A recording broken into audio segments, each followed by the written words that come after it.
All right, folks, here we are for another session of Off the Grid. My next guest is a dope DJ and a hip hop radio show host from Canada. Wanted to welcome the good brother Chaps. Hey, thank you for doing the session with me. How are you? I'm doing wonderful. Thank you so much for having me. Honored to be here today. Absolutely. Yeah, super excited. I know you've been a long-standing figure in Canadian hip hop. Man, it was right to have you on, and I love the hat too. That's a dope hat. Thank you. It's Saskatoon Berries. It's a an expansion team starting play this year in the Western Canadian Baseball League, which is like a Woodbat College summer league. Yeah, Um, fantastic.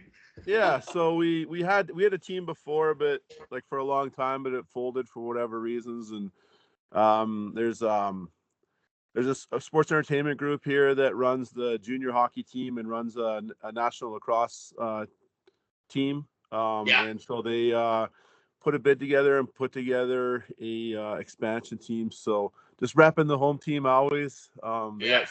got super fun logo, Saskatoon Berry. So That it is kind super of it's cool. a berry that's indigenous to this region. Grows like in river valleys through Saskatchewan and Alberta.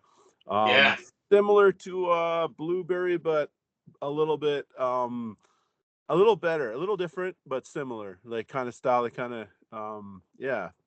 So they went with the local flavor for this one. I know they got some pretty cool promotions and stuff in the works. When they announced the team, they sent out like Saskatoonberry pies to everybody in the media and stuff Dope. with the logo underneath, and they cut it up and then showed the logo under when you ate the pie. So pretty Ah, cool stuff. So I'm yeah. excited. I did some PA announcing for the old team. They were called the Yellow Jackets. Nice. Not haven't reached out to get involved with this one or anything. They're Yeah. um, but but yeah. So I'm an avid baseball fan, really big baseball fan. So I'm pretty Very cool. excited for the reemergence of a local team here, which is pretty dope. Yeah. Very cool, man. Hey, well, with that, hey, let's start with your background. Tell me where you were born. Tell me where Yeah. exactly in Canada you're sitting at right now and how long you've been DJing. So I'm currently I've lived in Saskatoon pretty much my whole life. Saskatoon, Saskatchewan, heart of the prairies, in Yep. Western Canada, just above North Dakota. And I was born in Regina in 1978, but moved here in 1980. Regina is the capital city of Saskatchewan, the Queen City. Moved here and got my start, I guess, DJing probably at 15, 16. You know, kind of Okay. when everyone kind of starts out, I guess. So Yeah. there wasn't a lot of DJ culture out here at the time or anything. It was just trying to figure it out, like everyone else Yeah. in kind of remote areas. So Okay. you see videos, and then you see a DJ in a video on watching like Rap City or whatever, and you're like, Yeah. oh man, that's like the coolest stuff. I got to figure out how to do that. Um, you know, so you're like, okay, like what do I even do? So I was kind of really lucky. One of my best friends, Emphasis, and homies, growing up in high school, and his uncle, who happened to be our football coach, was a DJ. So he was a hip hop DJ and a house DJ, and so that kind of gave us a bit of inclination on what to do. Okay. And kind of helped us out early. Emphasis was like, let's make a rap group. You rap, I'll DJ. We'll figure it out. Beats was always the problem. We didn't really have beats, but we Yep. figured Yep. that out later. And so Oh, just the humble beginnings, like anyone else. Like you start yeah. piecing together pieces of gear. You know, you get That's you get right. get it mixed match. Belt drive turntables Gemini. that are playable. Yeah. That cause a lot of frustration, but also like are good, because if you get through that era and that kind of growth, then you learn a lot, and Yeah. it kind Boy. of kind of sets the foundation that you need to keep moving up and keep growing within that craft, right? Yeah. Oh man, that's amazing, man. And so, real quick before I go deeper into your background, what was your first turntable? Was it a Gemini or was it mom and No, dad's? no, I had couple pawn shop purchases. I had a Radio Shack Okay. mixer, which was pretty Yeah, common. yeah, That yeah. everyone had, pretty Sure. much, right? So pretty, the fader obviously super terrible. But you got you started. I had a couple techniques that I bought. They're just like direct drive, like consumer type Oh, turntables. Just at like least they're direct not. drive, man. Oh no, sorry, they're a belt drive. No, they're a belt Oh, drive. belt So drive. not Okay. direct drive. No, Yeah. so yeah, yeah. Yeah. So just your typical like, and then you start growing and stuff. And I bought a Gemini direct drive turntable. I bought one, and that Okay. really helped out. Um, you know, Hmm. the helped out a Yeah. lot, because then you had one that was like, you had good platter control and good pickup and stuff, and start figuring things out. And then you get Yeah. then you're like, okay, I need a better mixer. So then you get your Gemini PMX 16 trick mixer or whatever. And and then you learn on that, and you burn that out, and you're like, okay, I guess I need something different. You just keep going. And I went through another Newmark mixer, and then finally got myself a Vestex 05 Pro, and that was Yeah. in the late 90s there. And that was the one that set it off. I'd say that's the one. I still got it. Wow. Nice. Yeah, That's yeah, awesome. still got it. Hey, It's well, like you're, actually you're it's actually like right in front of me here. I'm gonna grab this very thing, cool to see it. because it's like, Yeah. yeah. So this thing's been a real workhorse for me. This one, Oh um, man. still going. Love it. Nice. Yeah, I can. I'm one of those guys that can't part with stuff. I got this rule: once it comes in the house, it never goes out. Like, it's a Yeah. one way factory. So Dude, um, I feel can't you. flip. I flipped obviously early. I flipped a few things. I kind of regret it now or whatever. But that was to level up. But Yeah. yeah. But I just get that emotional attachment to it, right? And every time Yeah. I need a lot of really good feelings. And I still use that mixer from time to time. Like, Nice. I got a few mixers hooked up right now, different ones. Yeah. Um, but yeah, so um, the equipment journey is a journey, especially when Oh you're young, man. starting out. Like, For and in that sure. era, things were so expensive. I think That's this right. mixer cost me $1,000. Um, Yeah. which was a ton of money. I'm not gonna lie. Yeah. Yeah. Absolutely. Which leads me to my next question: is that were your parents supportive of you doing it? At a young age, it's not really the thing that our parents are looking us to do at that age, and so were they supportive of the hobby, or did you do it Um, all your own and grind and save that money? Yeah, it was on my own. I wouldn't say they were supportive, but I wouldn't say they weren't supportive. Like, it was That's right. Okay. kind of indifferent to it, not Yeah. really understanding like what was going on or whatever. Like, I don't know. Fair enough. I have a great relationship with my mom. Um my dad and I were estranged for the last 15 or so years of his life. He passed a couple of Okay. years ago. And a lot of the reason I dove into music was to escape, like, like abuses and stuff from my father, and to try and distance myself from him and get into things that he wasn't interested in. He was See. pretty like, I played hockey growing up, like most people here in Saskatchewan or whatever. And Sure. it was a pretty a great experience, like, to play. I love playing so much, and I think my love for wanting to play like a team sports and do things and do well. But Yeah. with that came a lot of awful situations with my father, and which ultimately ended up me quitting to try and save myself. And then I just he had zero interest in rap music, so it was like Yeah. just a dive into it as a kind of preservation salvation type situation, and get away from those that abuse or whatever. And yeah, no, it's cool, man. Like, I'm cool talking about, like, come to grips Yeah. with things, and Sure. come a long way, full circle, you know. But yeah, music was like that was like my exit, and I just dove full in, and you know, I didn't really realize that at the time. It's taken me, you know, a lot of years to realize why I went so hard into music. Like, just obviously I loved it. Sure. Like, I love the music. Like rap music was just like, man, this is the best thing I've ever heard. Like, I just wanted to hear more and more and more and more. And I always Yeah. wanted to have a radio show, and I was like, man, like that would be the ultimate, like to be able to play songs on the radio. You know, you'd see stuff like Yeah. I'd watch like Different World or whatever, and like Dwayne Wayne would be on like he'd have a college radio show and stuff, and I I'd be like, saw man, that. like this is the best, you know. And they'd have Yeah. like I don't know, like cool posters on the wall and stuff, and you're like, oh man, Yeah. like that's the dream right there. So, um, Yeah. Dude, which a hey, dream, let's let me talk about that real quick, man. And I saw that story that Kadeem Harrison's character on A Different World inspired you to want that show. That's so yeah, cool. And then you made it manifest and you made it happen. That's cool. yeah, yeah. Yeah, it's crazy how that works, right? Like Yeah.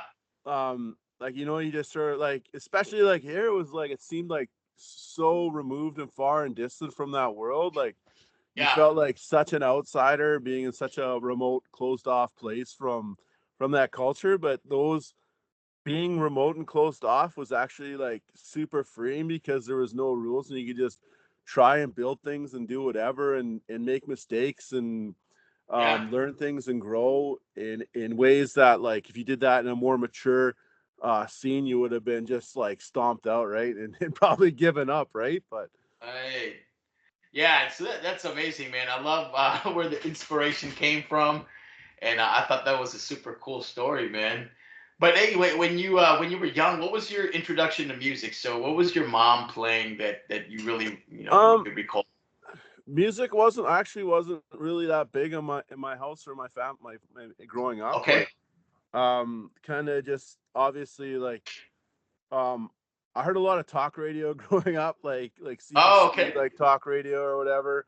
Yeah. And But yeah, I didn't really get into music like, um so it's probably like in grade 6 when I started like searching out music. So, Okay. and you know, started hearing things, started seeing videos. There was like a couple video shows on some different, on a national cable TV show, and or national broadcast TV or whatever. There's like a half hour of music Yeah. video every day or whatever, and things like that. And you start seeing things, and you're like, well, that's really cool. And then, um, and much music came out, you know, available or whatever. And then you start watching videos, and then Rap City was once a week, and then it went to every Yeah. day. And so you're just like, okay, this is pretty cool. And then, like, I started buying rap tapes, in probably 80, probably around like 11 years old, 11, 12. So like Yeah. 89, 90 kind of thing or whatever. Yeah, that's like It that was, Gypsy Hammer time. Do you recall the first album that you purchased? I, yeah, like I hold on one sec. I do. Yeah. Holy cow, that's amazing. You still got it. Oh yeah, like I said, things come. It's a one-way show. So these are Heck yeah. like this is like not the first one I bought. This is the first album I was ever gifted. I was gifted. My mom got me this for my grade 6 birthday, and it's Oh, called what Rap is that? Tracks. And Yeah. it's a very like, this is like one of the most like probably influential cassettes, like compilation albums across Canada, because it was like super popular. Everyone around my age has a copy. Oh, And it was a really who's cool on it? series. It's got like Tone Loc, Jazzy Jeff and the Fresh Prince, Rob Bass, Oh, okay, the LL legendary Cool stuff. J, Houdini, Salt and Pepper, Public Enemy, Run DMC, Eric B and Rakim, Yeah. Beastie Boys. So it's like that just era, right? Of like, Oh man. um, just the perfect. You're like, oh my god, this is like I played this tape so much, like Yeah. it literally, you know, changed things for me. Oh, And This Raising Hell cassette, um DMC, baby. It Yep. was actually like my dad used to work at Woco. I'm not. They have Woco in America, right? They did. Oh, yeah. I'm not sure. I didn't grow up in the U.S., man. But Oh, what's the name okay. of the place? Woco, it's like a department store, like Woolworths, or like it's like a Oh, yeah. precursor to So I like know. Yeah. Okay. yeah. So he worked at the Woco, and there was this in like 1987, I'd say, there was this skateboard demo in the mall that the Woco store was attached to, and Okay.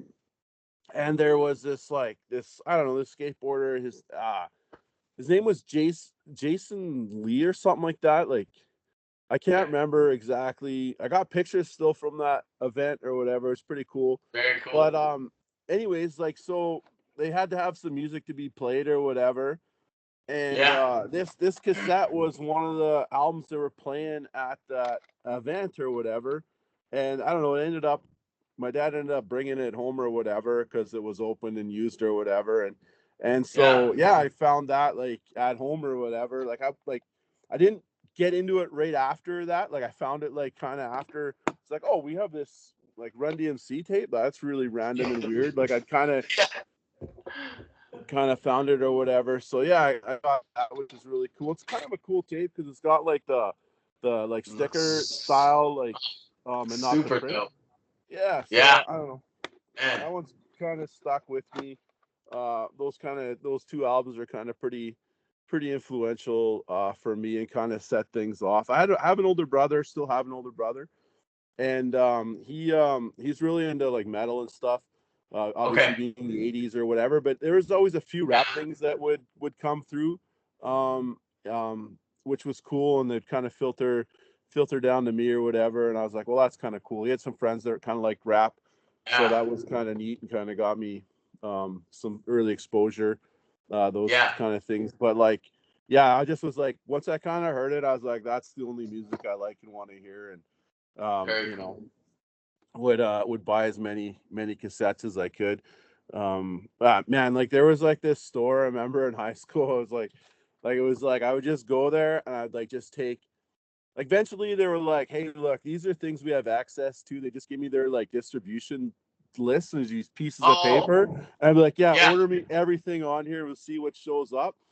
Because it was so hit and miss. Like some weeks, like nothing would show up. Some weeks, like 10 Right. tapes would show up. So it was like such a gamble, man. So like I was working like I worked a lot growing up. Like I'd always have odd jobs and different things. Like from when I was like 8 and high school, I worked like almost like full time outside of school and stuff, whatever. Because I was like, there was no way I was gonna be denied to not be able to buy rap music, right? I'm gonna get this tape. Yeah. So I was like, oh shit. So we'd like my homie, he'd drive me downtown on Tuesdays because that's when they'd get their shipment. And I'd roll in, I'd be like, man, I'm like, I hope, like I wouldn't know, like I just wouldn't know, and it'd be like nothing, or be like 10 things, and you're like, oh shit, 10 things. How am I gonna buy 10 things, right? It's like, Yeah. That's I got this much. I'm like, okay, I can make this happen. And it's like, hey, how much you got? I can borrow. We'd figure it out and do it and yeah. make it happen. Be some pretty fun days. I remember getting AC Alone's All Balls Don't Bounce in the first Goody Mob album the same day. Um, and Whoa, man. and That's they were great. like, no, they weren't even available in Canada yet, like widely. Like it was like because they would just order, it would just show up or whatever before it was in the like major retail in Canada. There's this indie store. That's They're super amazing. cool, man.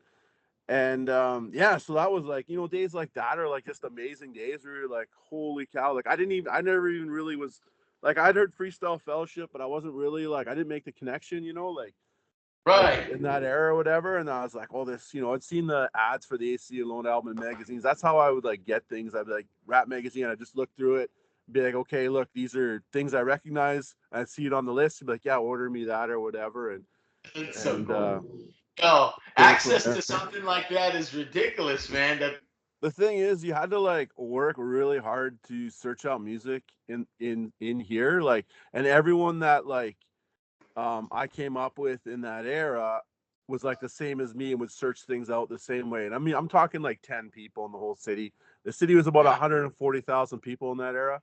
and we're talking like 10 or 15 people that would do the same kind of thing.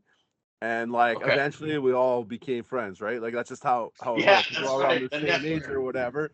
And you're like, Yeah. there's only like 10 other people in this city that like are into the 100. same music Yeah. I'm into. Like, well, Yeah. obviously we'll be friends or whatever, know each other or acquaintances or whatever. So it was Yeah. pretty cool that way to build community real quickly, right? Like Yeah. Hey, good. and so were you following the Canadian hip hop movement at the same time? And so, I mean, you guys have amazing folks too, smaller members, Socrates, Choclair, Chaos. I mean, were Yeah. you following those dudes too? Yeah, Or like when did Canadian hip peripherally, hop right? come? Like peripherally we were because those like they're so far those places are pretty far away. Yeah, yeah. Drive to Way east. Vancouver is a 21-hour drive from here. Ooh, Toronto's it's a like big 30 country. plus hours or whatever. So Yeah.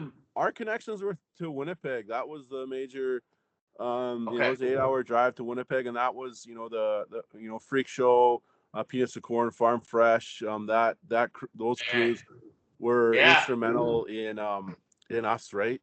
Building a scene and them coming out here and sharing information and we're always a couple steps behind them, just like because we're such a small isolated place. Yeah, that's They're right. Just the location of your city. Yeah. Yeah, and they would like kind of things filter from Toronto to them, and then would filter at us, right? So like Yes. they were a couple steps behind like the Toronto scene, and then we'd be a couple steps behind them, or just filter that way or whatever. But it allowed us to, like I said, like build a scene. Like there wasn't anything going on before we started doing stuff and throwing shows, and we'd bring, like Farm Fresh or Mood Rough from Winnipeg, Freak Show from Winnipeg, and throw shows, and that was like our first. So Um, cool, man. we brought Swole members down for their first show to Saskatoon. They drove straight for like $500 Oh, cash and rocked it. That was right before. that is Um, cool, man. yeah, they did a one Yeah, off, came down and like totally rocked it. It was they had Zodak one at the time as their DJ, and yeah, Prevail and Mad Child, the three of them rolled down, and that's when they had the first two 12 inches out. And yeah, it was super super cool, and we had a cool spot. The owner let us do lots of stuff and just let us try stuff, and yeah, things worked out pretty good overall, I'd say. yeah. Hey, so with that, man, do you listen to any other genre of music, or is it just mostly hip hop, rap? Like 99% rap. Like, yeah, Yeah, that's like me too. But yeah, I've got some other stuff. But yeah, my preference is like hip hop, right? So. yeah. Hey, so hey, that's super awesome, man. This is a very hard question to answer, but favorite rappers, man. Maybe just some, Oh, it's maybe. easy. I my two favorite rappers are Mass Ace and AWOL One. Whoa, that's great, man. Yeah, All right. Hey, which I saw that you did some touring with AWOL, man. I So yeah yeah, we tell me about that. we are very lucky. There was this promoter here. His name is Matt. We called him the Hip Hop Bear. He was like the thing about Saskatoon, man. People like would reach for the stars in the craziest ways, like and do it and sacrifice whatever to try and make stuff happen, which Yeah. really was super beneficial for all of us growing up. And so he's this dude who just loved rap and wanted to be involved in rap, but he um didn't have the skills or talent or drive to participate within the traditional four elements, but was like, you know what, I can help you guys out and we can do shows. So he started throwing shows and stuff, and he'd throw these Oh, one-off shows at this community hall, I guess is called the Airliner Hall, out by the airport. It was super isolated, which was kind of good because there's always lots of craziness and wouldn't cause any problems because no one could play because you're in the middle of nowhere. So it was like kind of cool that way. But he started bringing in acts and stuff, and he brought two Mexican bus driver for a show one time, and we're talking like wow. early like we're talking 2099 kind of thing, 2001.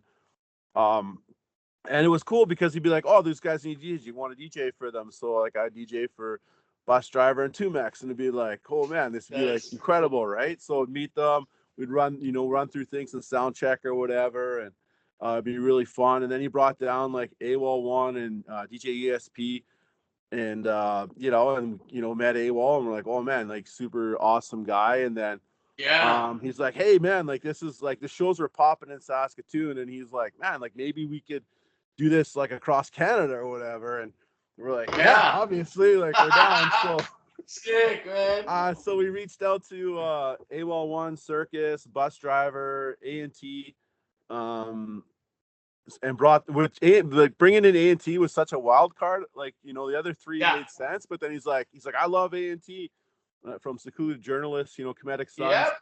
And I was like, I love him too, man, but that's a pretty big wild card, So did you get A&T to go? Yeah, he came down. So it was the four of them, and then myself, So Factor, Emphasis, Kay the Aquanaut. We had two vans. So I had homie No Skills rolled through too, and we had two vans, and we rented two vans, and we put on 15,000 kilometers on each van. And they were super pissed, and we took them back because we had unlimited kilometers. But unlimited miles, man. Yeah, but that's, you put on that kind of kilometers, and then they got to flip it, right? So they were super mad. But that's another story. But yeah, so we went across the most insane routed tour, because like obviously it's first time doing anything, didn't think of it. So we had a drive from, we played like in Winnipeg, and then we had to go to play in Guelph, and that's like a 30-some-hour drive. And it was we had to drive straight, and we got there like at like their van got there first, so they went on without us, and then we got there and we went on after them, kind of thing. And then we had to go from we played in Ottawa, I think. We finished up in Ottawa, and we had to drive back to Calgary and play there, and that's like a 35-hour drive or 40-hour drive. And like we're going straight, man. Like it was crazy. And bus driver was like, man, he's like, there's no way I'm making that drive back, and he just booked himself a flight. He's like, I'll meet you in Calgary. I'm done. Like, so it's like live and learn, right? And I think at the end of the day, I think he, unfortunately bit off way more than he could chew, and the promoter Matt, and he was really trying to build something, but just went too big. He probably should have done something more smaller and regionally, right? And kind of built from there. And he, kind of tanked them financially, that one. But he did go for another one with Pigeon John. But it didn't, and then Pigeon John didn't end up making it, and it was just a disaster, so it didn't really work out.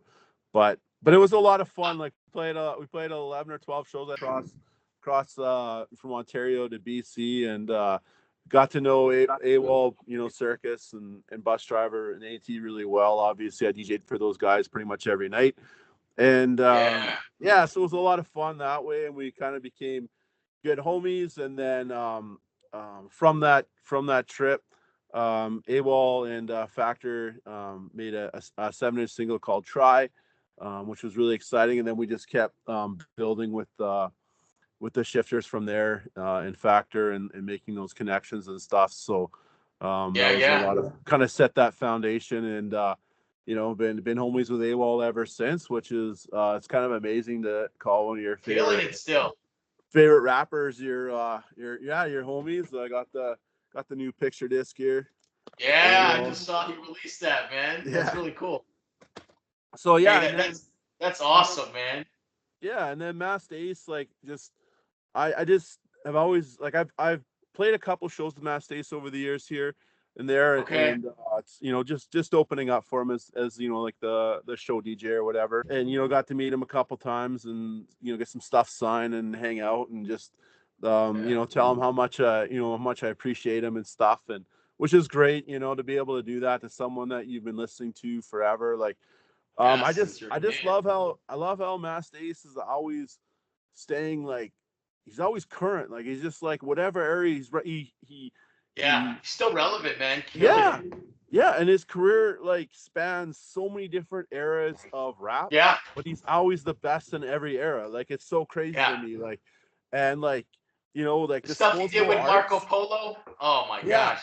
yeah. Like everything he does is just out of control, and it's just like man, like I never get tired or sick of anything he does, and it's just I like he seems to take risks in like the best way as an Okay. artist, and like lots of his contemporaries just weren't able to continue with those, in my opinion, with those like to transition through the eras and stuff, and to be at the height that he's reached and still be as humble and cool as he is and awesome. It's like it's just he's just the best. And I just his ability to story tell and rap. I've always like just pulled me in, and yeah, he's got one of the best voices and styles, and it's just Yeah. super awesome. Oh, oh, I agree, man. And hey, real quick though, you know that A&T is back on the scene again, right? I You know, he's do. starting. Yeah, he just put out Yeah, a new single. Noto, we played a new single of his on the radio this week. So yeah. I was yeah, like, oh man. I was yeah, definitely happy to see that he's coming back and doing more music again. So very cool. yeah, me too. He's such a good dude, and that run of shows we had together is something I'll never ever forget, and it was so good to be Yeah, able good time. to connect with him in that kind of in that kind of context. Yeah, good dude. We used to play with him in Santa Cruz all the time, man. But just a nice guy, man. So that's awesome, man. Yeah. Hey, man. With that, man. So where did the name Chaps come from? What's the backstory on that? Well, it's interesting a little bit. Like, so my last name is Charmbury, and so everyone used to call me Charms growing up. And I had Okay. in high school in like grade 9, grade 10. There's a couple guys that I went to elementary school with too as well. I was really good friends with. And they had this like older homie, um, who his name is Mike Tanton, and he's a couple years older than us, like 3 or 4 years, maybe 2 or 3 years older than us. Which in that was when you're you know 13, 14, 15 is quite a bit because he's driving and stuff and cool, and Yeah, and right. he's like a really good basketball player, like super good basketball player. He played university basketball and stuff, and he was actually this year was indigenous ambassador for the Toronto Raptors, which was really cool. Oh um man. yeah, so he's super involved in basketball, super good dude. But they would always talk like I didn't really know him back then. I didn't know him, but my two homies they knew him because they were neighbors and stuff and grew up a few blocks from me. And they'd be like, "Yeah, you got to meet this Charms guy or whatever." Be like, he's like, "Who you guys always talking about this Chaps guy? Who's this Chaps guy?" And Oh, got it. and then so they started just calling me Chaps, right? And then so it was Yeah. like kind of like just like the inner homies would say that. So then it just They stuck, knew the right? inside joke. Yeah. Yeah, and then like it just rolled from there, right? Like it was just that was like just became the name or whatever. I've had friends for like 15, 20 years that don't know my real name kind of thing. Like it's just the you Yeah. know just the name, right? So it's like Oh, that's yeah, great, man. kind of like Yeah. just Prince, just the one name. It's just that's how I roll. Hey, I love it, man. And that's my favorite question to ask, man. So I love the Yeah, background. kind of, and I just rolled with it because it was like the people who I was really tight with and close with, and like the inner circle type people would call me that, and I felt it was like a real form of respect, and like to have this older guy in their neighborhood who's like the best baller around, right? Like just the coolest, like he had like all the cool. He always had the coolest shoes and all the cool stuff, and like driving around in a Jeep and stuff. Just things you're like as a kid, you're young and you're like 13, 14. You're like, oh man, that's like the coolest stuff ever. So Yeah, just yeah. someone you kind of really look up to, and like Oh, he's very like cool. such a good dude, man. He's done so much for basketball within the indigenous community here and stuff, and yeah, he's like just one. And so it's like it's even cooler because he's just become this like really amazing person. So it's like extra like an I feel like it's more of an honor now. Like back Yeah. then it's just clowning, but now it's like man, like this dude's like he's like such a legit, awesome person doing so many amazing things for kids and stuff that I'm like, oh man, that's like a real honor. Yeah, very cool, man. Hey, man. So when you're rocking the DJ set, man, what are some of your go-to jams, man, to get the people hyped, man? Man, I got one song, man. Like I swear I like it's kind of funny. Like there's this Bird of Prey song featuring Mocha Only, and it's called High School Okay. Shit. And like I must have Oh, played like I played that for like I play that every time I DJ for like 15 years. Like I'm like it's I just such a I banger, gotta just listen to that song. get me so Oh hyped man. up. Like it's like super random and weird. Like I'm just like that's like such a I always like to play like I feel like I would go to shows and I'd be like, man, the DJ like you go to like bigger shows and the DJ would play music and it'd have nothing to do with like the music that was being played that night. And I'm like, well, that's super Right. weird, right? So I was always like, I'm gonna play like independent rap and just always play independent rap no matter what, and focus on that. And I always like playing new music because I think it's important to keep playing new music. Yeah. You know what I mean? Like For sure. and that just comes from being a radio, like doing radio, right? Like I always think it's important to Right. play new music and focus on new music as much as possible. Because like a lot of you know those a lot of shows people just play old music, right? And like the old like safe stuff, and like I want to go hear something different and new and be like, oh, well, what's That's right. this? Like Yeah. people are scared to break things. I think they kind of fall into like um Yeah. The these mold and cycles where yeah, it's like yeah, these old safe. They're safe. cycles. It's safe. Yeah, they want to be safe, but I always thought you should like the hip hop ethos. I always thought was like 100% be yourself, and be unique as you can be. I Be love it. yourself and just like always try and push the barriers and create new things and do new things. So like there's songs and stuff like that's what we did here on the radio. We'd break songs and they become these like really popular songs here but nowhere else because we would play, and that's why like someone like AWOL one would come here and sell at a 400-person show or whatever. Like, Bus Yeah. Driver could come here and play for 500 people or whatever, right? But so that Because was you're kind of playing the stuff. yeah, Yeah. and that was kind of the problem with which hurt Matt, the hip hop bear, in doing because he thought it was like that everywhere, but this was like a unique situation to Oh. here, right? Yeah. Yeah. So like we did such a great job with like the radio show is so important in creating a scene like for living legends to be able to come here and rock and That's things like awesome, that, man. Kirby Dominant and all the homies coming through or whatever. It was because we just push that stuff on the radio. It was like, this is what we like and this is what we're gonna play, and we don't care what anyone else has to say. We're just gonna, and then when we DJ, we play the same music, right? So you'd hear it on the radio, and you come to the show, you'd hear the same stuff, and then that I became love it, familiar, man. right? And then Yeah. those artists would come and it'd be like, oh man, like people already know their music here, and they'd be like, man, like how come everyone knows what's going on? And we're like, well, we play your music a lot, so Yeah. Hey, man. That support goes a long way, man. And yeah. yeah, yeah, I agree with you, man. I love that perspective of like not wanting to be safe and not being afraid to play what you want to play, and just making a platform for it, man. So you guys certainly did that, man. Yeah, and so man, a lot of people love what you do, and man, I appreciate it too, man. Anything to keep the culture alive, right? Yeah, that's the whole focus, right? Is like you always want to leave things in a better spot than you found them, and That's and right. uh and keep pushing things forward and keep giving opportunities and keep just Yeah, having fun. Like it's got to be fun. Like I think that's the one thing.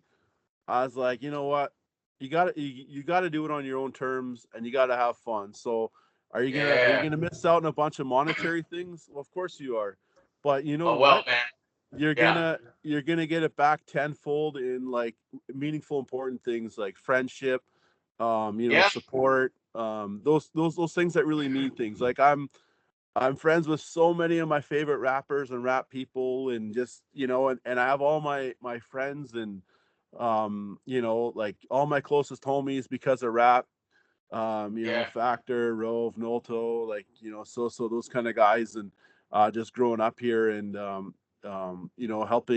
helping each other, and that was the thing. We all just really came together to help each other, and Yeah. supported each other and encouraged each other. Like Factor, like he kind of started DJing on his own or whatever, but then he like was friends with my younger sister in high school, and then Wow. he's couple years younger than me. I think 2 or 3, maybe more. I don't remember. Um, I guess he just had a birthday. He was born what 83 maybe, so maybe he's like 5 years younger than me. Um, Okay.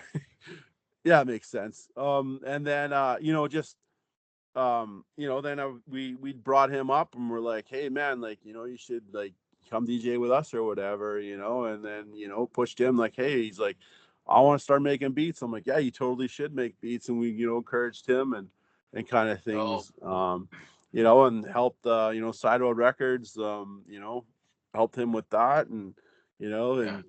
it was just reciprocated because we just helped each other. It was always not it wasn't about like just about like making good music. I love it, man. And you bring up a good point. So I'm never mad at the folks that want to make cash, right? That everybody's got what they want to do, but I'm on the same line as you, man. I find the other stuff outside of that like more valuable. I love the friendship, the network, the friends that I make and who I get to make music with now, and that's more important to me. So it sounds like you're into the same thing, and so Yeah. yeah, I've gotten past the whole gotta make money from this thing. I Well, just love the culture so you much in know, music in general. the thing is money comes and goes. It's out, it's there, it's not there. Yeah, But the other things can always be there, right? No matter what. And I mean, yeah, I'll find other ways to make money. Like I'll work, but then when it's my time, I want to do it my way and enjoy it my way, right? sure. So Oh yeah. So I love that, man. I love that about you, man. That's great. And yeah, hey, I'm on the same line. Hey man, and so I gotta ask you, man. I heard that you arrange your music in a special way, man. Do you do it regionally, or how do you put all that stuff together, man? Let's hear man, it. it's interesting. It's my own system, and I thought everyone had their own systems, man. I thought everyone was running like I honestly I thought no one was doing the alphabetical style, or like organizing it by discogs or whatever. Like I thought that was like I thought like just like I don't know. I don't like just I felt like that's like such an impersonal way to organize your music. Like Uh-huh. I don't know, like I think like I like so organized by like crew, affiliates, you know, regions, Canadian, West Coast underground, Right. like Midwest, like all those things. I got LPs, and then 12 inches are different. Like it's a system that works for me. If you want, like I said, you want me to, I can find something like boom like that. It's It's like tough. like Yeah. like I got, like there's a lot of music up here. Like, thousands and thousands of pieces of music, and Yeah. I can find it within minutes. Like you'd be like, oh yeah, I'd be Amazing. like, I know where that is. I can grab that or whatever. Like it's just it's just like I feel like it's like a really personal, intimate relationship with it. Like because I know Yeah. like it's going here, it's gonna go beside these guys, and it's gonna work because and there's these own weird like kind of rules and idiosyncrasies I make up on my own head, and um things got to have their place and home, and it's got to work, right?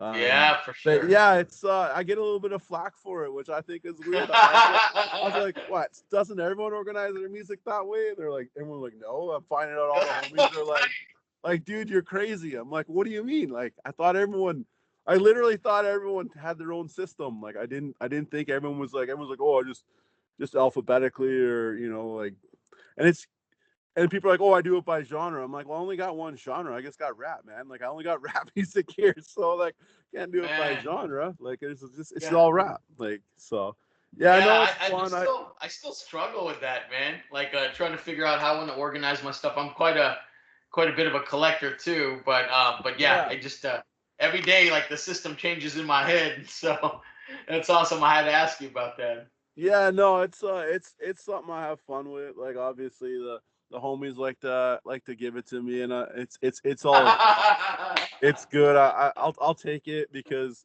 at the It's end of all the love. day, it's got to work for me, right? And that's That's right. that's Yeah, um that's it. Yeah, it's my stuff. Leave me alone, right? Yeah, it's like Yeah, it's like by yeah. association, and it's like it all has meaning. Like, and I'll be like pick up a record, and I'll be like, oh man, I remember buying this and where I got it, or or that kind of thing, or the first time I listened to it, or there's a lot of there's a lot of me wrapped up in it, maybe too much of me wrapped up in it. Because at the end of the day, they're just objects or whatever. All good, Um, man. but they're more than that. I mean, if you're a rap music collector or any collector of anything, like and it's I get it from my partner gives me a hard time about it, but it's all good. Yeah. I told her from the start. I said, hey, look, like these are things that are non-negotiable if we're gonna have a relationship. We talked about it literally on our first date. I just said, hey, look, I laid it on the line. I was like, this is who I am. This is the things I do, and these are things that are always gonna happen. and and they might, if they're a deal breaker for you, then let's not move forward, right? Like, you know what I mean? Like, Honestly, because man, hey, it doesn't get better than that. Put it all yeah, on the table. 100%. We both did, and you know what? And things have, Cool. like, we've been together, coming up in a decade now, and things are really really awesome, because we set a really good foundation from the start. I Fantastic. guess being a little bit older, you learn a bunch of stuff, and you learn to do stuff like that ahead of time, right? That's Before it right. becomes an issue. So it's like, hey, look, I know this could be an issue, and it might be an issue. So let's talk about it now, Yeah. and get that out of the way so we can move together. If that's what we want to do. And I'm really happy that she's like, no, that's cool. Once in a Yeah. while though, man, like, because like you order stuff, and then it's like pre-orders, Yeah. and it's like, whatever reason, like you might have ordered records over a 4-month period, nothing showed up, and then whatever reason, everything ships the same week, and you're like, are you serious? Like, you get like Right. 6 or 7 records in the mail, and it's just like, yeah, it's Whoops. tough sometimes, right? Yeah. Oh, I'll It's trade you like, for those. I didn't buy those. oh, it's like, don't worry, like, I ordered this like 6 months ago, which is true, right? Yeah. On some of these pre-orders, and it's like, yeah, why do Right. they have to all show up at the same time? But it's all good. It's in fun, but it's pretty funny. No, that's awesome, man. And so, hey, tell me about the rap nest, man. What is the rap nest? So it's just like room, like I'm in the rap nest right now. You kind of Yep. see it's like tons of rap, lots of rap music, Amazing. lots of rap. So Woo! it's just like all rap stuff. And It's like, so like we got, like, in our house was built in 1947, and Okay. it's called like a strawberry box house.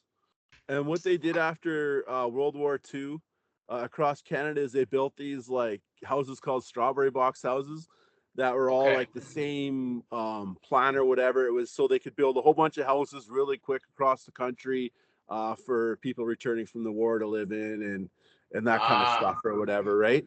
So, but in 1966, whoever owned this house then made an expansion, and they built an upstairs. And so we have this like weird little stairwell in the back of our house that comes up, and then it's into the area upstairs we call the Rap Nest. And my partner Ah. Carly, she named it the Rap Nest. So, Okay. which is, yeah, so it's this like little tucked away area. And about 8 years ago, um, we were looking at doing a little bit of kitchen renos, and I grabbed the tile in the ceiling just to see like see how it was attached, or whatever, if we are gonna redo it or whatever in the ceiling. And Yeah. I grabbed the one, and the entire ceiling collapsed. Oh shoot. We were like, it was like straight out of the movie. We were just standing there with like Like what the? insulation and stuff all over us, and we're like, holy shit, this is crazy. And Oh man. then we looked, and they spanned that little extension they had. It was smaller at the time. It was probably like a Okay. 6 foot extension. They did it with like 2x4s, and you could see like there was like this much of the nail like exposed. It was gonna collapse. So the Oh weight I man. had records up there was like way more than it could hold, and It was I'm going glad down eventually. yeah, it was going down. If it didn't go down when I went down, my records were coming through, and that would have been way worse. So, Yep, um, yep. we so we gutted pretty much like we ended up gutting like 3/4 of the house, because that we figured, okay, there's lots of problems here. Replaced a whole bunch of floor joists, ceiling joists. Anyways, we rebuilt it. Really super tough up here. We moved a wall, load bearing Dude. wall over the main part of our house. Like tons of work. We did all this work together. And had a homie who helped me as a journeyman carpenter and stuff. I learned a ton from him. Shouts to Yeah. Chapter Thrive. Who did third verse with me for a lot of years, and so we did this huge work, and so we expand. We're like, okay, like we might as well like expand it, right? Like, cause might as well bring it. So we expanded it, almost doubled the room up here. So it's like pretty cool space, and kind of just a That's super. awesome. Yeah, so Yeah. it worked out great. So it's kind of like the rat nest is kind of just the hideaway upstairs. This it's only just one kind of long room. It's probably like 20 feet long by about 12 or so feet wide. And Dude, that's a collector's dream, man. I just yeah, everything I see, I'm like, oh man, I'd love to go through all that stuff. That's awesome, man. yeah. Um, Nablonsky came through here from Germany last summer. He was here for a month, and he went through absolutely everything. He's the only guy. He went through absolutely everything. Like he must have ripped like 300 or 400 CDs and stuff. Like he oh went through man. everything, man. He's like, okay, he's like, I'm going through it. I was like, yeah, man, go ahead. I'd be at work. He'd just be all day just going through it. It's kind of funny. It's dope Hey, though. It's super dope. super cool. Yeah. Hey man, so who has had the honor of staying at the Rap Nest? I heard you've had some Um, guests out there. well, the rap nest not as much. Like I've been having people stay with me forever in whatever Oh place I'm man. staying at. Like that's one of the ways you really grow and build a scene, and help people out. Obviously margins Take and care stuff of each other. are super low on stuff, and so you can save on a hotel or save on this, and it gets Yeah. reciprocated. I've stayed with so many people too over the years, so Sure. like yeah, it's been like there was a show one night I had like 30 people stay at my house. Like Swole members stayed there, Mood Rough, a bunch of the like freak show guys, penis and corn guys. Like it was like you just name it, people were sleeping everywhere they could or whatever. That's That was way funny. back in the day or whatever. But like um yeah, like I just people just be like people I never even met. I just be like, hey, look, cool, you guys are rolling through. Um, that's Yeah, totally yeah. good. Why did Bluebird call it a cave, man? Well, Bluebird, he stayed. He's been up. He stayed here. Him and Thesis. They stayed up here. They had a awesome time. Yeah, yeah. Bluebird's such a good dude, man. Like I love Yeah, that guy. He's such an awesome person. that's Um, cool. it's fun to yeah. I just like, it's like it's fun to be able to be in a position where you can open up your place or whatever. You've only got a floor or whatever it is to help someone Yeah, out who's rolling through, and for sure. I just think it's important in building community and building a scene, and that's how a lot of things were done Yeah, throughout the years. And together, man. Yeah, yeah, just so much room at the lunch table, and it's so much easier, man, if we do it all together. I think, in my yeah, opinion, like man. I don't like I used to work at the university for a bunch of years. Like I was like kind of like Sinbad in Different World. Like man, that Different World show was Influential, huh? it Yeah. was very influential, man. Like it was like all the thing. I was like, oh man, yeah, I'll work in the residences. I'll be like Sinbad. I'm like, this is get a radio show like Dwayne Wayne. I'm like, this is perfect, like Yeah. um, The bonus but was Lisa Bonet, man, right? So, I was trying to find the Lisa Bonet. yeah, yeah. Yeah. That's right, man. Oh, she was amazing. Oh Yeah, man. and I know like Matre came and lived with me for a bunch of time and stuff, which was really cool. Okay. Was able to build such an amazing friendship with him. Nayla had rolled up. She stayed with me lots when I was living in the university. She was always up here. We were Oh rocking wow. shows together and stuff. Super And cool. yeah, like it's like tons of Canadian rappers, obviously, Man, from all such over, a, and yeah, such a it's hip just, hop staple out there, man. it is, Well, it hey, man, is.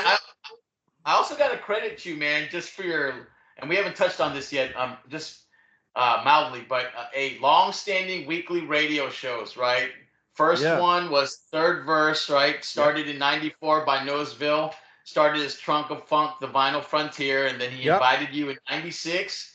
And then you said, as you said in your own words, you just couldn't stay away. And it yeah, was something you fell in love with instantly. And so it eventually became Third Verse a couple years after that. yep, And then again, later on, you know the rules, 101.5 Winnipeg. And yep. so, yeah, and so, man, how do you have the drive just to keep on doing that? I mean, that's 96 and Um, on, man. So how do it, you stay inspired and motivated?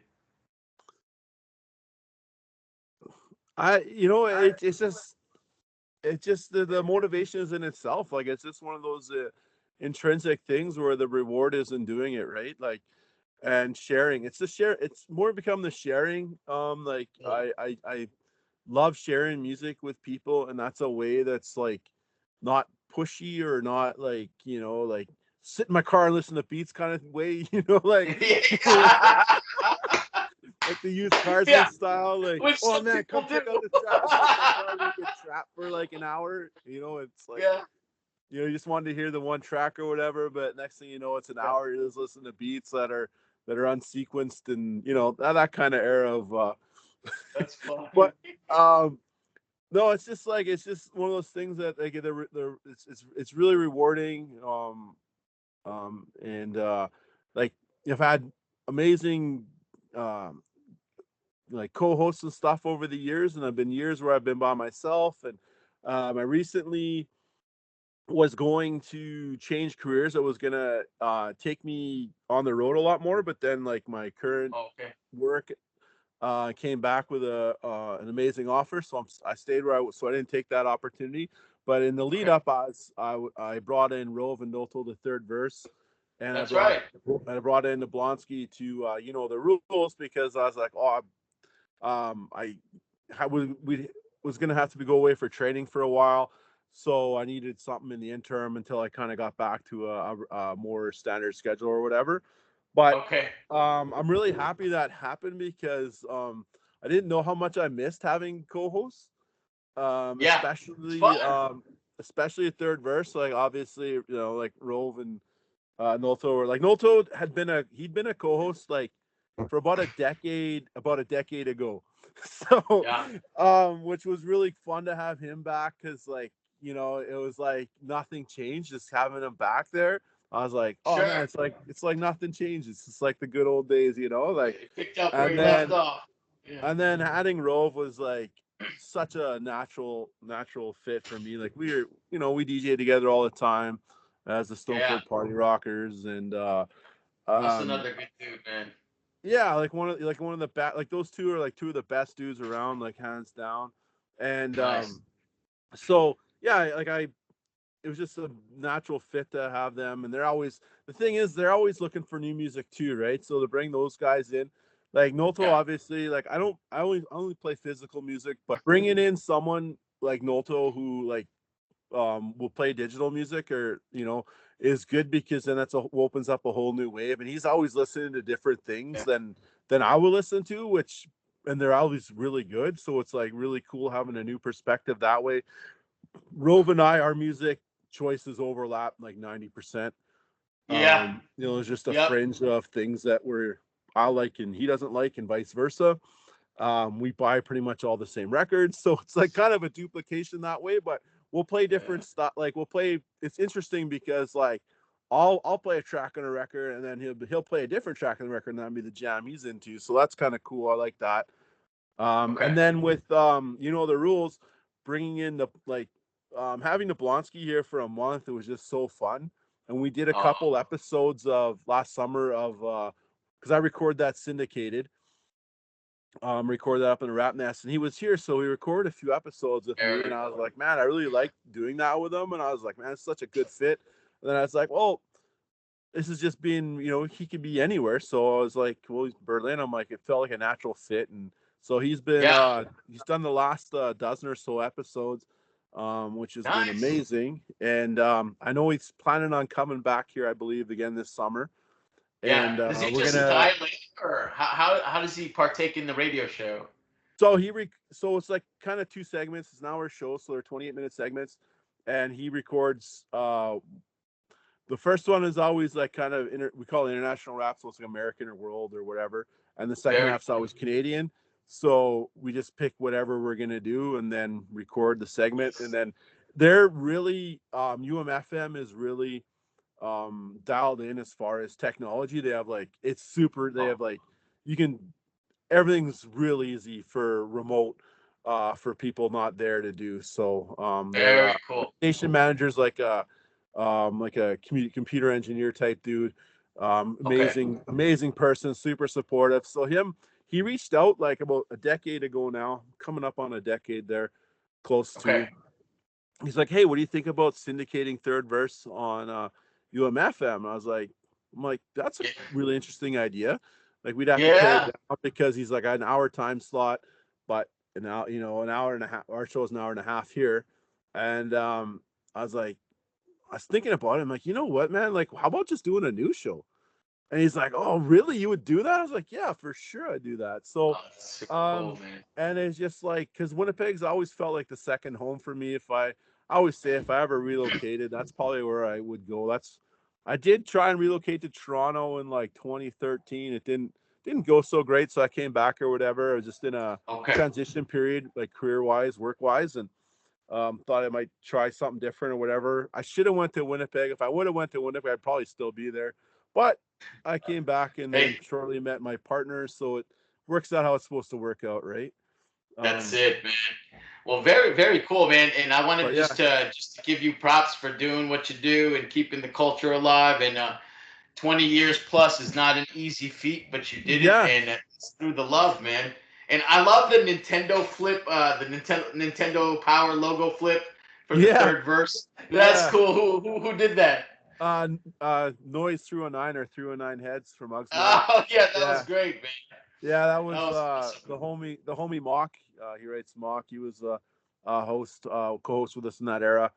And Yeah, he was like, "Oh man, let's do a Nintendo flip," and I was like, "Yeah, for sure, let's do it." So that was yeah, shouts to Mock and Noise 319 for holding it yeah. down. Very, very cool hat, man. Well, hey, man, you're not. Hey, yeah, there's some stuff too that you didn't mention, man. Very, very talented guy. You got some credit to some of the songs I saw that you contributed to the Hardy Hard remix that Yep, Jablonski did, and yep, then Gumshoe Struts, Speaking My Mind. You did the cuts yep, on it too, and just yep. man, killer on the cuts. And so that's great, man. And how often do you guest as a scratcher for songs like that? What like probably a few every year. Like it depends like on Okay. who's working on what or whatever. Just with the homies. I just did some cuts for there's um that ATAC project that's coming out. I don't know if you saw that. Yeah, I saw that. So um so there's that's coming out. There's a version coming out on ATAC. Then there's a version coming out on Han Solo Records in Canada. Then there's a version coming out on Pan Thief Records in Germany. Yeah. Germany. So those have the original, but then there's a couple remixes on each. So I did cuts on one of the remixes. It's a track remixed by the Dirty Sample, the homie the Dirty Sample, and it's cut with Z-Man, Roughneck Jihad, and Luke Sick, which are like three of my favorite rappers, right? So it's like, oh yeah, like when they asked, I was like, yeah, like where do I sign up? Like, so I was really honored to have that opportunity. It was really cool. It's really cool. And then like Rove was like, hey, do you want to do cuts on the Jihad track on my on his last album there, Poke the Bear? And I was like, honestly, I never really felt pressure before, but like I am like a really Third Sight, Roughneck Jihad, like he's in my top five, right? Like Okay. rappers, and it's just like I don't know him at all either, so that's why like like I've never met him or anything. I've just traded Sure. messages with online about like how much I like him, just fan stuff. And Yeah. and I kind of linked him up with Rove like on his first album. I was like, man, you got to do a song with Jihad. And I was like, hey, I just, because I sent messages to them over the years, and I was like, hey, look, my homie Rove, he's making a record. He's like, CBS writer, incredible dude. This is his first Yeah. record, which is kind of weird, but he's, been in this for a long time and done a lot for the scene in so many ways, man. Like, yeah, like Rove, like that guy, Shit. like when the book's written on him, man, and what like the things he's done behind the scenes, man, like Dude. to help and He's support people. oh Yeah, man. it's wild. It's Yeah. wild, man. Like he just does it Yeah. undercover, I'm not incognito, like surprised. never seeking accolades, but like, yeah, he's one of the best for sure in so many ways. Like, Yeah. as amazing as a writer he is and producer, the person he is like tenfold better. Like, Wow. really, really blessed to have him in my life. That's for sure. Yeah, that's Um, great to hear, man. They always say, never meet your heroes, and so I'm glad that when I do meet folks like Rove and that they end up being great guys, man. So that's pleasant yeah, to hear. yeah. Yeah. So I was like, I kind of bridged that for him to do a song with Jihad, and I was like, turned out so good. And then he's like, doing another with him. You want to do cuts? And I felt literally so much pressure, man. I was like, I don't know if I can do this. I was like, so like, I just so excited and nervous, and just like, because like Yeah. I have so much respect for him as an Jihad as an artist, and I was just like, oh man, I don't like, I gotta come correct, because he's like, he always has the best DJs on his albums. He's got like D Styles on his records all the time, right? Like he's in the third site with D Styles. I'm like, I'm not D Styles, like I'll never be D Styles. So I'm like, oh man, I got a lot of pressure, because he's always got like, he's got tracks with Awkward and like all these dudes who are just like so talented, DJs and Oh, stuff. And I'm just like, so I put a lot of pressure on myself, which I usually never like wouldn't really do in that context, I guess. Like, she felt and it that one, huh? Yeah. yeah, yeah, so that one's pretty special and different for me. Killed it. I Passed with flying colors, man. yeah, it was like, yeah, it's just been fun to be able to do like, like things like that over the years for on different people's things. Like it's always really cool when people reach out and Yeah. ask you to hop on something, and you're like, yeah, for sure, like let's do it or whatever, see if we can figure it out. Yeah.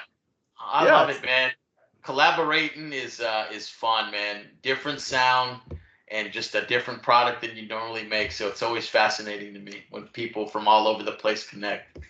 yeah, no, that's the best. Like I really hope I really want to obviously see Jihad live at some point. He's like, I've seen pretty much. There's only like maybe less than a handful of people who I really want to see live, who I haven't seen live yet. Um, and which is cool. I'm gonna go down to Rhyme Fest in LA in August. So bought some plane tickets Nice. for that. Yeah, Rove and I are going, and we're going with our partners. So that'll be really fun. Get to see some of the homies perform, and Yeah. that lineup's too out of control not to go, I guess. Like I was like, I'm gonna Yeah. go. Like It looks crazy, man. LA Symphony together for the first time, in forever, like a 25-year anniversary. Like, those kind of things don't come along very often. Um, Right. yeah, we're like, um, I've always been a big LA Symphony fan. Like Pitch and John came through here quite a few times in that era, and LA Symphony's come through. And had the Yeah. opportunity to go to a barbecue with those guys and hang out and here in Saskatoon, which is really fun. And just like, those kind of things, you're just like, yeah, they're such good people. And like, I don't know, just always been a fan. And like, it's Fantastic. weird. It's weird. And like you said, never meet your heroes, but like literally, like I can't like everyone in rap that I've met who I think is a hero of mine ends up being like, they end up either being a friend of mine or just someone That's who's the super best, man. or super super cool, right? Like I got to That's play how it should be, man. Yeah. I love hearing that. Yeah. in like 2019. I got to play a handful of shows with Mike and Nine and Factor and Roll. We did a few shows through Canada here, and like just being on the road with Micah was incredible. Like he's in my top five for sure. I know everyone's always like, oh, top five, but I think he's the best rapper to ever rap in the history of rap. That's Nice. that's my opinion. I don't think anyone's ever done more for emceeing or push things more Okay. in the true craft of the sense than Mike and I. Hey, man. I That's, just mind blowing every time. yeah. But yeah, really cool to have that opportunity. Like it's like I'd known him, I'd met him a few times before and hung out, at his house once before and stuff in LA and things. And so I'd, him and Factor working together, definitely bridge that or whatever. But it's really cool to be able to be like to tell people like like that you really appreciate their music and Yeah. how much it means to you and what in like that. And yeah, it's just yeah like I yeah like I'm glad I can say that. I can't really think of anyone where I was like, man, that guy was a complete dick or whatever. That's great, man. That I met a lot of people. Yeah, which is which is awesome. I think like one of the things though, like being from like a weirdo place like Saskatoon, Saskatchewan, it sounds weird when you say it, right? And then kind of like, oh, like well, I don't even know where that is. And you guys like my rap music, so especially in the older days, like that got you a lot of leverage, like because it was like Oh, seemed that's exotic, right? yeah. Hey, So let's go. Right. Yeah. yeah, That's pretty cool. so like Saskatoon was able to make such a strong connection with the LA underground and those like so many of those guys would just roll out here all the time. You can see that just reflected within the music Yeah. Factor's made and who he's worked with. That those connections there, which is really cool. Yeah, yeah, it's just been honestly like I've just been so fortunate like to be in the position I've been in, like to be able to have access to and talk to all of my favorite rappers and stuff like you know like Yeah. like I've to go out painting with AWOL and Rove and stuff and hang out while they're writing graffiti and stuff and it's like I don't know, man, that's like storybook stuff to me, Priceless, man. it doesn't get any better than that, right? You're just drinking coffee, hanging out. Because they're older or whatever. You're just drinking coffees, hanging out while they're painting. It's cold outside or whatever, but it's fun. Like that's one of my favorite things. I'm a huge fan and supporter of graffiti. Like I'm not a writer by any means. Like I I was always just too chicken to get caught, I guess, or whatever. I don't know, and just not that's a valid fear. yeah, but I got so much respect for so many writers, and it's really cool. Um, like within that scene, I got a ton of friends and a ton of people and writers I've met. Um, you know, that are just incredible people and stuff, and very very fortunate. I like Rovo always tip me off if he's painting somewhere or with people. I'm hang out, hang out with them all day or whatever. Or, hang out with different people, and it's really cool because he's always he knows everybody because he's such a prolific writer too, right? So it's like, oh, your Rove's homie, okay, cool, like you get a pass right away, right? And so that's really nice to have that connection, just that connection to that world without being in it. But I always joke around that I'm a graffiti insider. So I love it, man. and that's the Well, that's the hey, man, credentials. you have been amazing for the culture, man. I don't think exposure in Canada, in your neck of the woods, would have happened if you didn't do your thing. And so that's amazing, man. Just a long staple with your show and just everything you continue to do in terms of supporting hip hop. Phenomenal, man. So that's amazing, man. And it was an honor to do this deep dive. And so as we get to the end of this thing, I wanted to just do some lighthearted questions with you just for fun. It's the way that I love to close interviews Yep. out. All right, let's do it, man. Hey, what's your favorite comedy movie? Favorite comedy movie? Hanging with the Homeboys. Oh, okay. All right. I don't think I've seen that in a while, man. Juan Leguizamo. Man, that movie's so funny. Yeah. That was a classic for us growing up in high school. We'd be quoting that one nonstop. That's one of my go-tos for sure. All right. Good. Hey, if you could have any superhero power, what would it be and why? Um, photographic memory. I got a really Nice. good memory, I wish it was just to that next level. Like people are like, man, like you got like a photographic memory. Like I remember things. I had a really good memory, but I'd like to be able to go to that next level. Just Very helps you cool. remember dates and times and things better. Yeah, that would be the one I would take. Like, cause I think it would help you in so many ways. Like, not just like the things that would help you. Like, obviously, like academically or monetarily might help you, but just like in enjoyment and recalling things and telling stories and talking with Yeah. homies. I think there's a lot of enjoyment out of that. So that's if I could have that superpower just to be able to recall things like a computer or whatever, that would be awesome. That is a cool one, man. Unique. All right, brother. Hey, if they did a movie about Chaps, tell me which actor you would pick to play you. Oh man. Um that's wild. That's yeah. Um Man, I don't know. That's crazy. Like I huh. Hey, that's a good response. It's a Man, thinker, right? You know what? Like Kadeem Hardison, Dwayne Wade, man, we're like the same dude. That's I my love it, guy. man. That's my I guy. love, We're I love, I love it. Oh, like man, like he went to grad school. I went to grad school. I literally based my whole life forever off that show, man. I don't know what it was. It was go to college, right? yeah, I was like, oh man, I guess I gotta go to college. These guys go to college. It looks awesome. So, Uh, you know, that's yeah, no, man, I think I think we have a lot of similar traits. Like he's got a good heart. He's a sincere person. Always wants to try and do the right thing.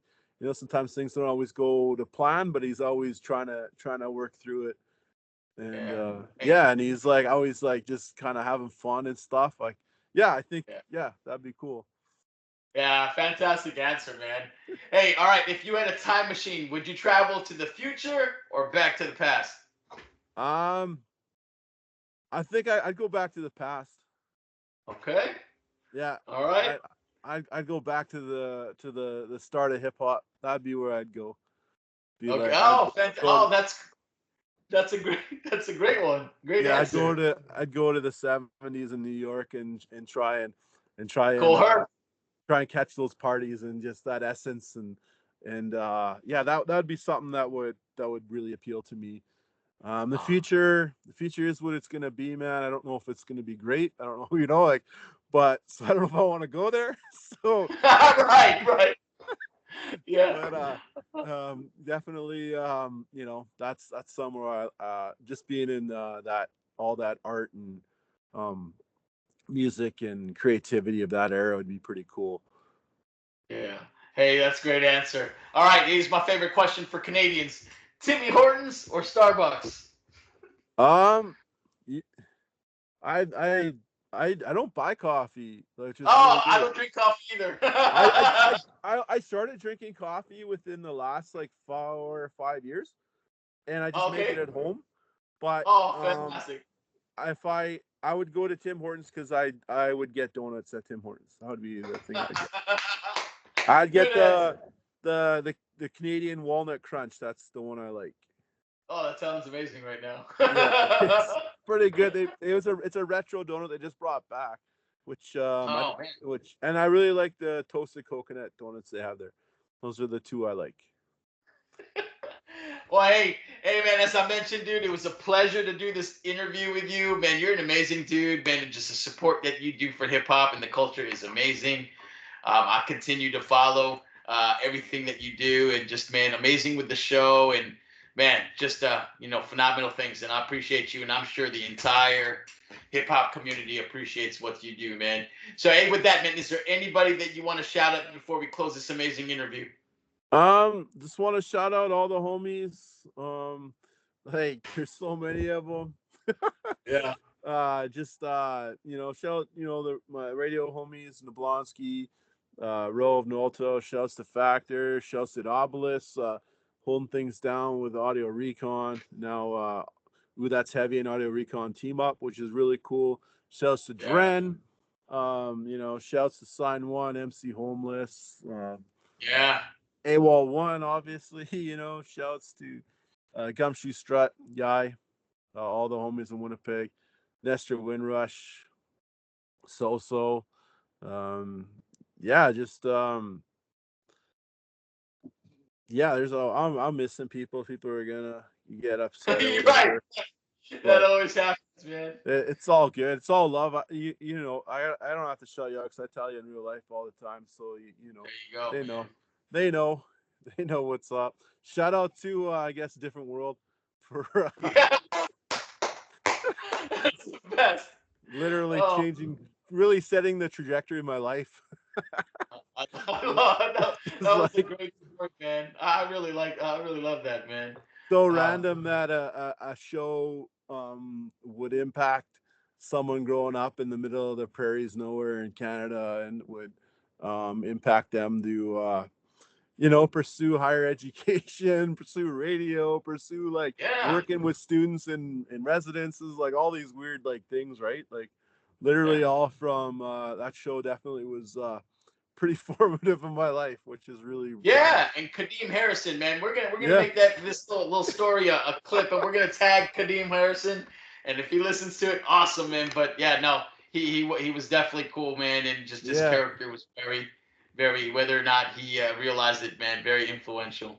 Yeah, for a whole bunch of people, I guarantee. Like it was, yeah. Also, shouts to Marissa Tomei. She was on the first season. Just not know. I didn't know that. Yeah, she's on season one. Oh shoot. Okay. Yeah, yeah, Cool. yeah, That's hilarious. Well, hey, good man. Hey, thanks again for making time on the weekend. I seriously can't yeah. wait Of to get this course. out, man. I appreciate you. Oh, thank you so much for having me. I really appreciate you reaching out and making some time for me to share some stories. Always, man.